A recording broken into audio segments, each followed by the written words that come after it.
Hey everyone, back in a new awesome video, and today we're going to continue with our series about classical mechanics. We're going to start getting into the more theoretical stuff. Sorry again for the long time that has passed since my last video, but I was sick for a while and I couldn't record anything. Today we're going to analyze Newton's three laws of motion. And then we're going to explore them further by analyzing the concepts of inertial reference frames and non-inertial reference frames. So let's start!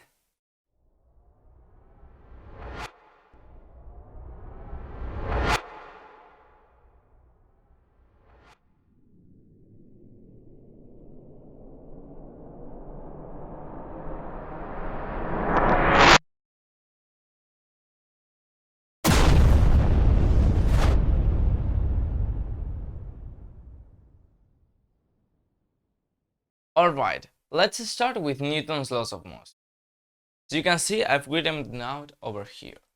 The first law, let's start with it. It says, an isolated body moving at a constant velocity will continue to do so as long as it remains undisturbed. Undisturbed meaning that there's no external forces being applied to that body. But this is a statement really about the existence of inertial coordinate systems. What this means is that it is equally valid to choose as the origin of your coordinate system a tree on the ground or a cap on a train, as long as these two objects are moving at a constant velocity.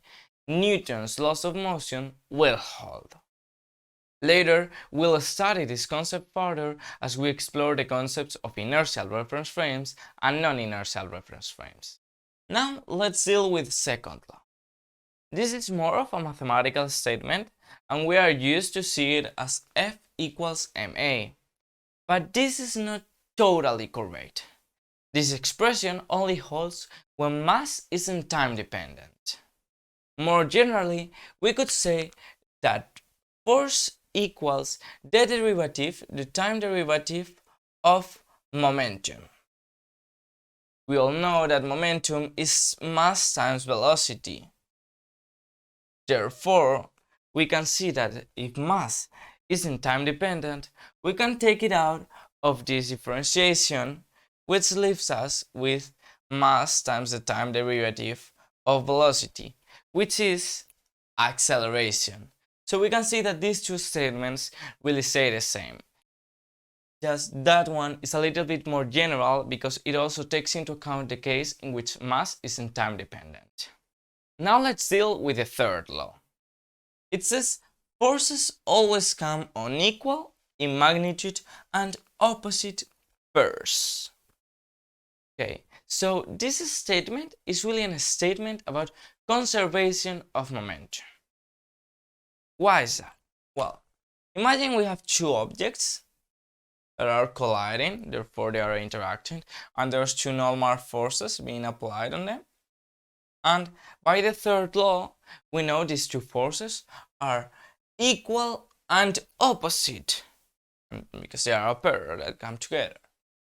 Therefore, we know that these forces are equal to the rate of change of momentum of each of these objects. That means that the rate of change at which this object is losing momentum is the same as the rate of change at which this object is gaining momentum, which means that the total momentum of the system is conserved.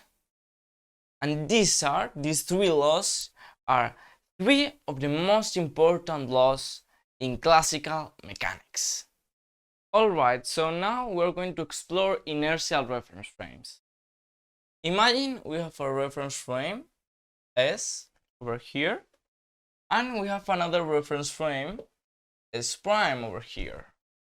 And we're going to assume that this second reference frame is inertial. That means that it's at a constant velocity, and we're going to call that velocity p in this direction. In reference frame S prime is going to have a position r of t, time dependent because of this velocity, and we can easily write an expression for that vector, and it's going to be r of t equals an initial position we're going to call r naught plus the velocity at which the object is moving times time.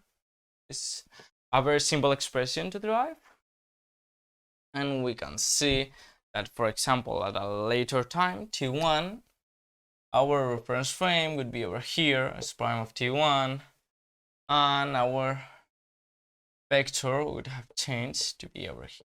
So no big deal. It's a pretty straightforward setup.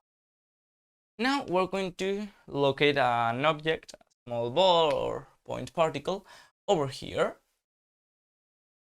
and we're going to locate it in all reference frames. It's going to be at position r. For reference frame S prime, it's going to be at position r prime of t, and we could write it in reference prime at time t1, but it's not relevant. Okay, so what we are trying to prove in here is that by assuming that Newton's laws of motion hold in reference frame S, we're going to show that they also hold in reference frame S prime. And we're going to do so by showing that if this object is being applied a net force of value F, for example, as seen by reference frame S, if we observe this same object from reference frame S prime, we are going to see that it is being applied the same net force that in reference frame S.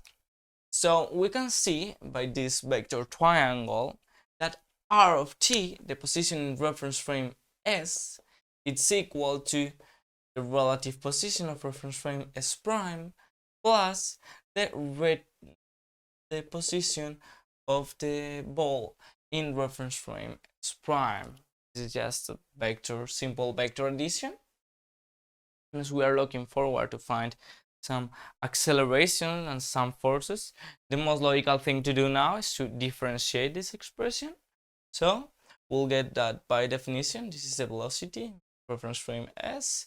This derivative, we can find it by looking at our expression.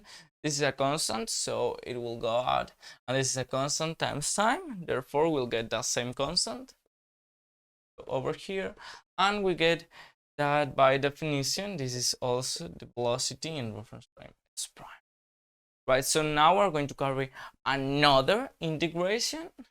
So we'll get that this is the acceleration frame S. This is a constant, so it will vanish, and this will be equal to the acceleration in reference frame S prime. And if we multiply these both sides of the equation by mass, we will find out that it's a vector 2, the force in reference frame S is the same as the force in reference frame S prime, which means that Newton's laws of motion hold in these both frames, both reference frames, because both of them are inertial reference frames. In fact, S is also an inertial reference frame, just one that is moving with velocity equal to 0. This is a very not well known but very important characteristic about Newton's laws of motion. Now in contraposition, let's deal with non-inertial reference. As you can see, we have a very similar setup. But this time, we're not going to assume B to be a constant.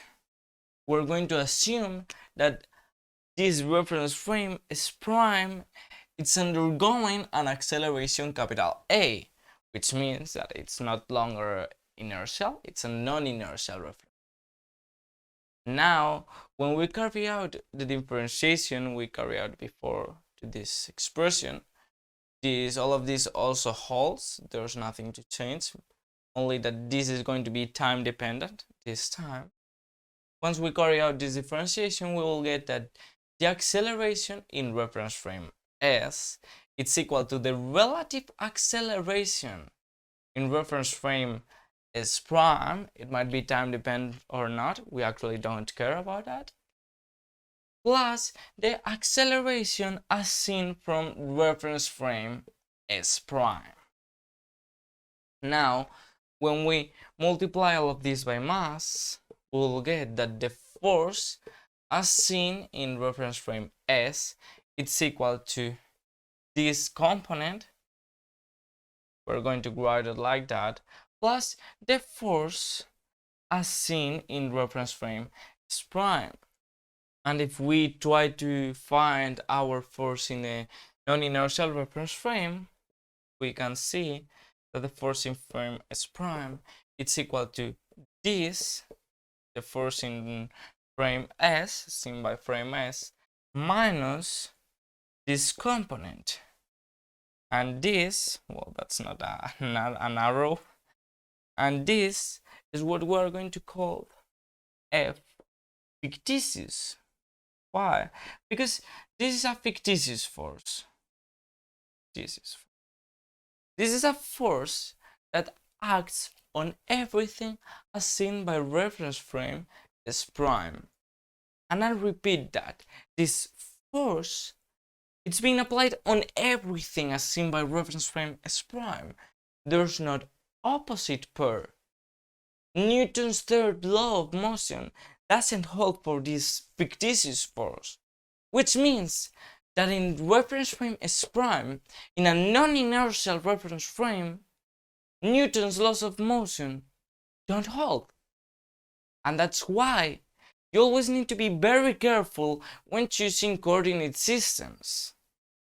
You need to try to choose always an inertial reference frame so that you might apply Newton's laws freely, or at least you need to be conscious about it when you choose a non-inertial reference frame, because you are going to have these fictitious forces you are going to need to take into account. And this is a very interesting explanation about why you need to be very careful when you're choosing your coordinates. This is all for today. I hope everything was clear and that everyone understood it. If there was any doubts left, you may ask them in the comment section and I'll try to answer them in the best way I can. I hope you liked it, and remember that you can subscribe to the channel and press the bell so that you don't miss any of the videos. Also, remember to like the video if it was the case. See you another day with more Physicawesome!